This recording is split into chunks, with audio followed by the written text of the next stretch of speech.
Aujourd'hui, je vais essayer de vous raconter une carte. Je vais essayer de vous raconter une course qui donne l'impression que le temps est infini, que quelles que soient les erreurs que nous faisons, elle continue. Elle donne l'impression de ne s'arrêter ni avant ni après la mort. Mais laissez-moi d'abord vous raconter. Chaque matin, nous l'attendons pour nous lever. Nous essayons chaque soir de nous coucher avant lui. Il est visible depuis n'importe quel point du globe du moment où l'on sait attendre. Parfois absent de longs mois, il nous rend heureux quand il revient. Un matin sans lui est une journée qui commence mal. Un soir sans lui est un triste sort. Il illumine nos vies. C'est un repère. Il nous guide au sens propre comme au sens figuré. Il a été un repère pour les marins. Chaque jour, il fait la même course.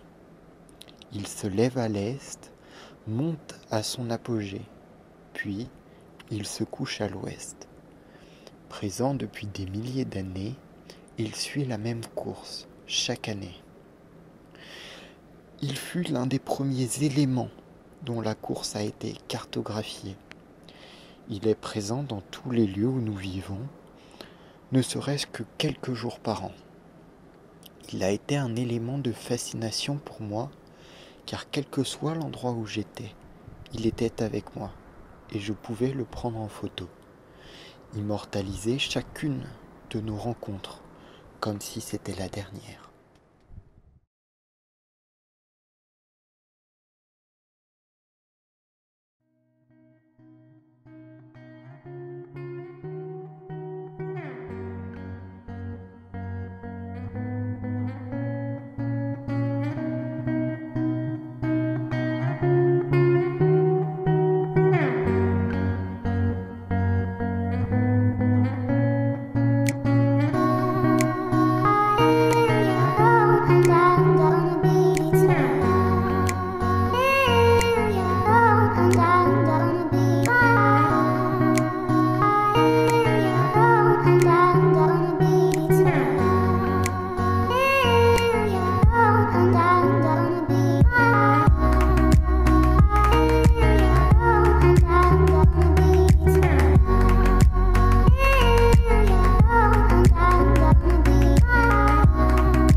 Mais ce que j'ai appris, c'est que quelle que soit la période, quel que soit l'endroit, après une nuit de disparition sans lumière, il réapparaît.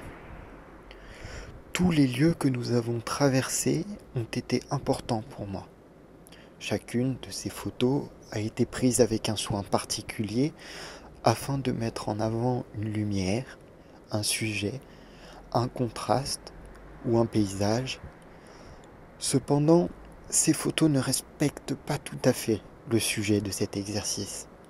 Certes, chacune présente généralement un lieu, plus ou moins connu, où je pourrais avoir des souvenirs.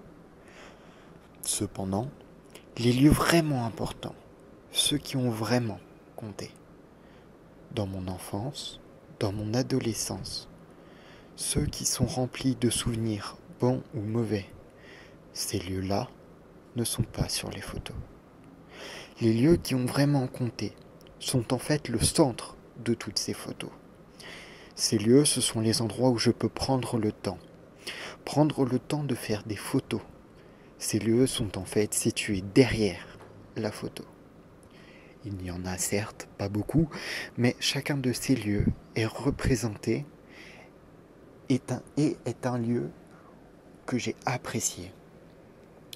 Enfin, ma dernière conclusion par rapport à ce temps passé à travailler et à préparer cette œuvre,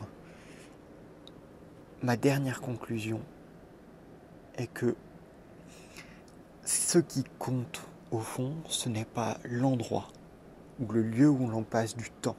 Ce qui compte, c'est les personnes avec qui l'on passe du temps.